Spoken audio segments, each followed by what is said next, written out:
Welcome to the Holistic Accountant Podcast.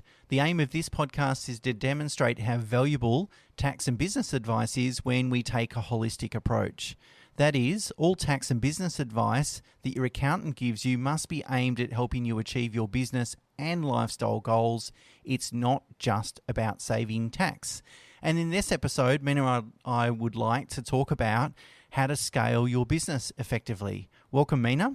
Hi, Stuart. So what is scalability? Well, perhaps how to scale a business or explaining scalability is best done using an example. And let's use tech companies as an example. If I'm a tech company, in fact, a software company, I go out and build a whole bunch of software. And that's a very time-consuming and expensive process. I get that.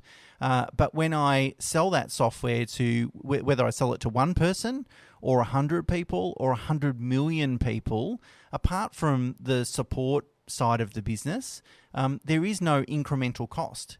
So each person I sell to is very, very profitable. And particularly once I've covered the capital cost of deriving that software or generating that software, then every subsequent sale gives me a strong profitability margin.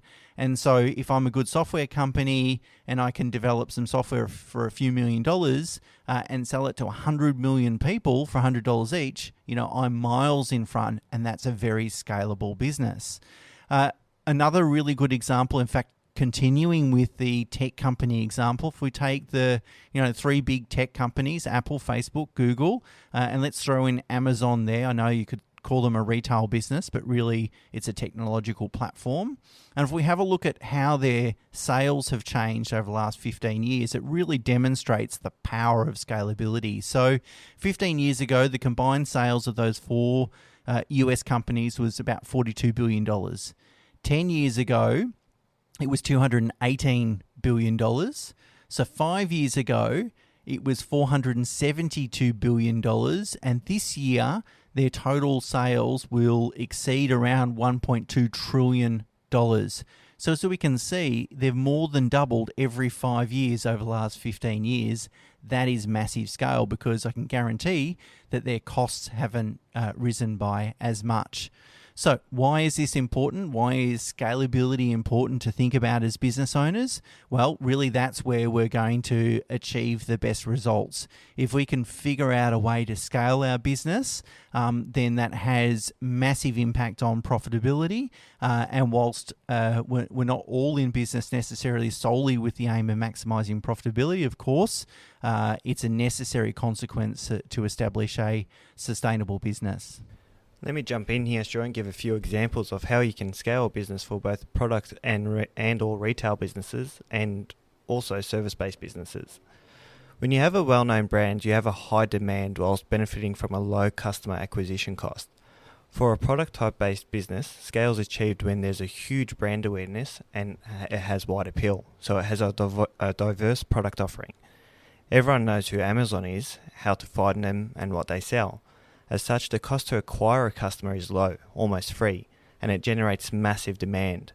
Whereas for small retail stores, the cost is high because they spend money on marketing, they pay for bricks and mortar, in the form of rent, have high wage costs, and so forth. For a service-based business, the key is to turn your service into a product. You need to systemize and automate your processes as much as possible. For example, you can create 3 product levels and pricing points, such as good, better, and best. Your good and better services would be highly systemized, whereas your best would be more labor intensive, and hence you can charge a higher price for it. This allows you to market your services online with an attractive price point. For example, most personal trainers and dietitians frequently have small business operations, but when you look at Michelle Bridges or Noom, they were able to achieve significant scale. They are a great example of productisation. User-created content and incentives to shares is another example. Facebook is an example of this. They have a lot of content online, but they create none of it. Their users did. And if you are the only person in your group of friends that is on Facebook, its value is greatly reduced. The social media platform works best when all your friends are on them. Yeah, so the incentive to share built into the product is, I think, the genius in Facebook and has driven its massive growth. So they're really good examples, Mena, but I guess the thing that we would typically invite clients to do is really consider whether their business is scalable or not, because the reality is that not all businesses lend themselves to scalability, and that's fine. You don't have to necessarily be running a business that's incredibly scalable. It really depends on what your goals are and why you're in business. If I take financial advice as a really good example, one that's obviously very close to my heart, Mena, it's not a scalable business. And the reason why financial advice is not a scalable business is because really, really good quality financial advice is tailored to the individual circumstances of the client. And what you really need then is someone that's very knowledgeable and very experienced to deliver that advice. And whilst knowledge is scalable, experience isn't. You know, I've spent 20 years developing my experience over my own personal experiences through investing and so forth, mistakes that I've made, lessons I've learned along the way, but then also dealing with literally thousands of clients over the last couple of decades, observing their past decisions and the outcomes they've produced, and then also being involved in advising clients and directing them and working out, you know, because it's not just the quantitative concerns, we're all humans, there's the personalities involved as well, and so you've got to work out what's really going to work in this situation, what is really the best approach. And that requires the sharing of experience. Now, if I could upload all my experiences in a central location and download it all into our team members, then experience becomes scalable, but we're not robots, so that's not going to happen. When I think about how you can scale a financial advice firm, what you can do is you can systemize or template advice, and you kind of turn it into a bit of a product. And that's fine. Well, that's fine for some people. That's not really the work that I'm interested in doing. And I think it greatly reduces the value of advice, because what you're doing is you're making it very generalist rather than tailored or specific to that individual. So for those people that are in a business and when they sit back and really think about what am I doing here, why do I come to work, and what's the sort of work that I want to do, if they start to lean or discover that it's not a scalable business, that's not a big deal. What I would invite those people to do, there's a fantastic blog, and Mena knows that I'm a big fan of Seth Godin, who is a blogger from the US, and he's written a blog, and we'll include this in the show notes on this podcast, but he's written a blog called The Smallest Viable Audience. And he invites people to think about what's the minimum number of people you need to influence to make your effort worthwhile in order to generate a fair compensation for your work. And then what you do is go about finding those people and targeting those people and orientating your business towards those people. And he talks about instead of finding customers for your products, find products for your customers. So build a following, build a loyal client base, and then really help them with what they need at that particular time. Kevin Kelly, again, we'll include the link in the show notes for this blog as well. But he wrote a blog back in 2008, a long time ago, but it's called 1,000 True Fans. And his thesis behind the blog was that you only really need 1,000 true fans, 1,000 people that really love what you do, for most people in order to build a sustainable business. So instead of going for scale, the alternative is if you don't have a scalable business, then build a strong following with the smallest number of people that you need in order to build a viable business. I'm going to sound like a typical accountant here too, Stuart, but you've got to understand your numbers. Sometimes that involves building out a financial model to help you develop a business model and a growth plan. I know in last episode we spoke about business plans and how important they were. But it's important to also separate your fixed, variable and semi-variable costs and understand their relationship with revenue. You can use this model to determine what factors you need to focus on to achieve the most scale. It could be, for example, reducing overheads or reducing the cost to produce, or just increasing volume, or sales really. You might have to restructure your business to achieve better scale. So that could involve, for example, franchising your business or entering into a joint venture or partnership where the capital requirements or human resources are shared. For example, we had a client recently that delivered the industry that he was involved in. The cost of it was, very expensive to deliver advice. So he needed to realign his business to achieve economies of scale. He did this particularly by putting on a lot of daily blogs and webinars and so forth to streamline his business and to get much more of a follower base.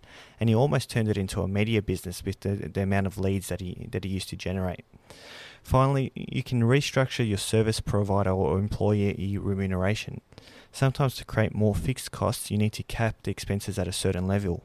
Or alternatively, you can convert them to variable expenses and have your employee costs correlated to your KPIs. So it's really about what you're saying, Mena, is understanding the numbers and then really building a business strategy or business structure in order to achieve the most amount of scale. I think that's what, that's a key role there for your holistic accountant to really help you understand those numbers, because we appreciate that, some clients very much understand their industry, love their product or service that they're delivering, but might not necessarily have a natural talent for understanding the numbers. And that's really what your holistic accountant should be helping you with, because that's what's going to determine your business model.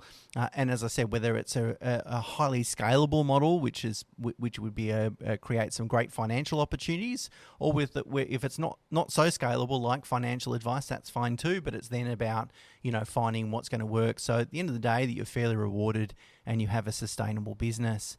But there's other things, Mena, that to think about when we're coming up with a plan to help clients scale a business.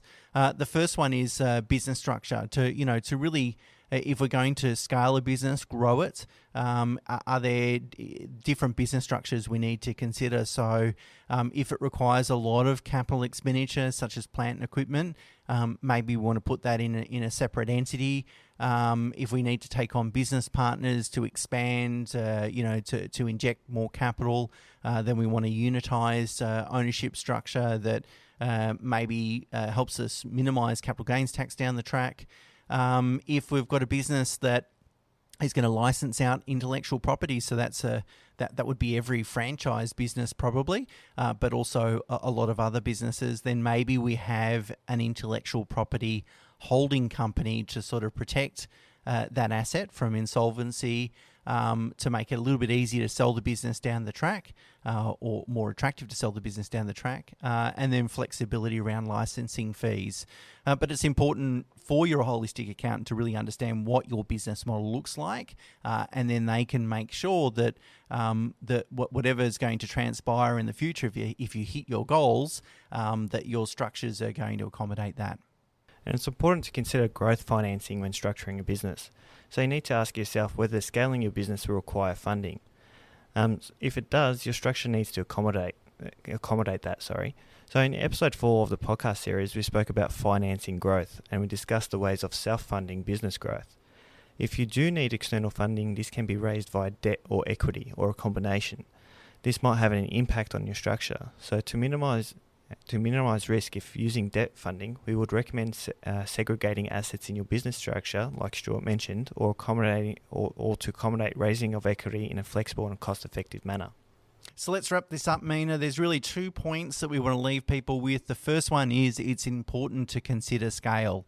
Some businesses don't lend themselves to scale, others do to a tremendous extent.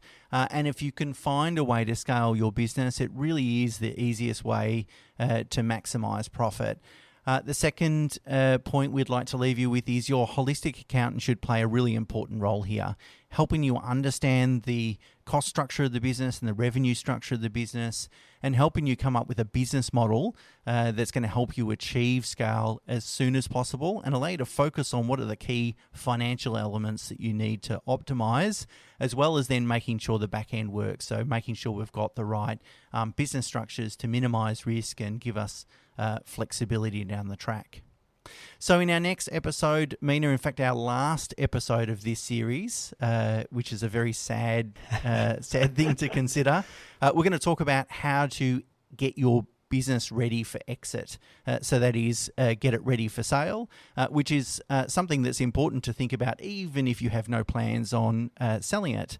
So thank you very much for listening. Of course, this is the 7th episode of the first series. And if you like this podcast, please do leave a review or rating, hopefully both, wherever you consume your podcasts. And please share it with any friends, family or colleagues that you think might get value out of it as well. Of course, if there's enough interest in this first series, Mena and I promise to record a second one. Thanks a lot, Mena. Thanks, Stuart.